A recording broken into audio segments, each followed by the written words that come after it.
বিদ্রোহীদের প্রার্থিতা প্রত্যাহারের আশা বিএনপির।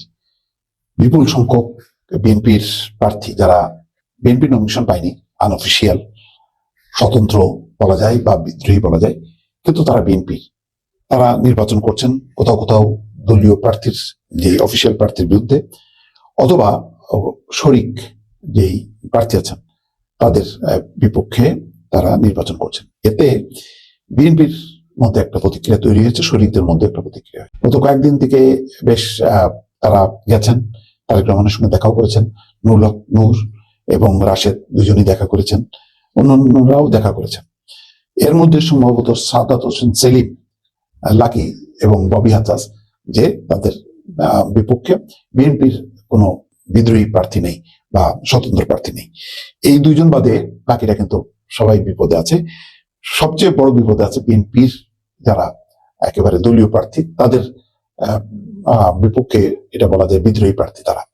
তো এখন তারা স্বতন্ত্র হিসেবে নমিনেশন সাবমিট করেছেন। নজরুল ইসলাম খান বলছেন যে দ্বাদশ জাতীয় সংসদ নির্বাচনে দলের সিদ্ধান্তের বাইরে যারা প্রার্থী হয়েছেন তাদের প্রার্থিতা প্রত্যাহারের আহ্বান জানানো হয়েছে। নির্ধারিত সময়ের মধ্যে তারা মনোনয়ন প্রত্যাহার না করলে দল তাদের বিরুদ্ধে কঠোর সাংগঠনিক ব্যবস্থা নেবে। তবে আশা করছেন যে এখনো সময় আছে, যে বিএনপির মতো বড় দলের যোগ্য প্রার্থী অনেকেই মনে করছেন দল তাকে মনোনীত করলে ভালো হতো, তাই তারা প্রার্থী হয়েছেন। তবে প্রত্যাহারের সময় এখনো শেষ হয়নি। আমরা আশা করছি তার দলের সিদ্ধান্তের প্রতি শ্রদ্ধাশীল হয়ে মনোনয়ন প্রত্যাহার করবেন। অনেক জায়গা থেকে ইতিমধ্যে প্রত্যাহারের আমরা খবর পাচ্ছি। এর বাইরে কেউ থাকলে সাংগঠনিক ব্যবস্থা নেওয়া হবে। এর মধ্যে একরামুজ্জামান, আরেকে সিরামিক্স এর যে এমডি, তিনি কিন্তু প্রত্যাহার করেছেন।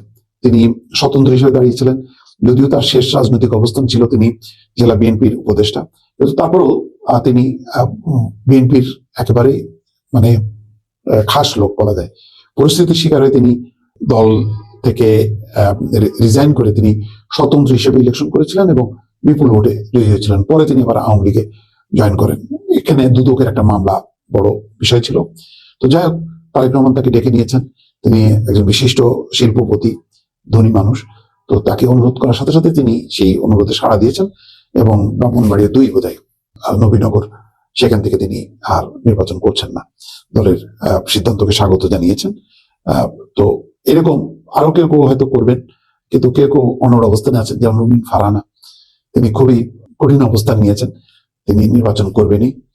তিনি হয়তো নাও শুনতে পারেন, কিন্তু সেই সংখ্যাটা যতটা কমিয়ে আনা সম্ভব সেই লক্ষ্যে কাজ করছে বিএনপি, এবং তারেক রহমান নিজে ব্যক্তিগতভাবে কথা বলছেন এবং দলের নেতাদের মাধ্যমে তিনি কথা বলছেন। হয়তো আশা করছেন যে হয়তো মিনিমাম সংখ্যক হয়তো ভোটের মাঠে থাকবে, তাতে কোনো সমস্যা হবে না। তবে এবারের নির্বাচনটা অত্যন্ত গুরুত্বপূর্ণ, কারণ জামাতের জোটের সাথে হাড্ডাহাড্ডি লড়াই হবে, এই আভাস পাওয়া যাচ্ছে। সেই কারণে বিএনপি বিদ্রোহী প্রার্থী বা স্বতন্ত্র প্রার্থী যারা বিএনপির বিভিন্ন পর্যায়ে যুক্ত আছেন, তাদের ব্যাপারে বিএনপির আপ্রাণ চেষ্টা হচ্ছে নির্বাচন থেকে তাদেরকে প্রত্যাহার করে নেওয়া। সেই কাজটা হয়তো 1-2 দিনের মধ্যে যথেষ্ট অগ্রগতি হবে বলে দল মনে করছেন। দর্শক।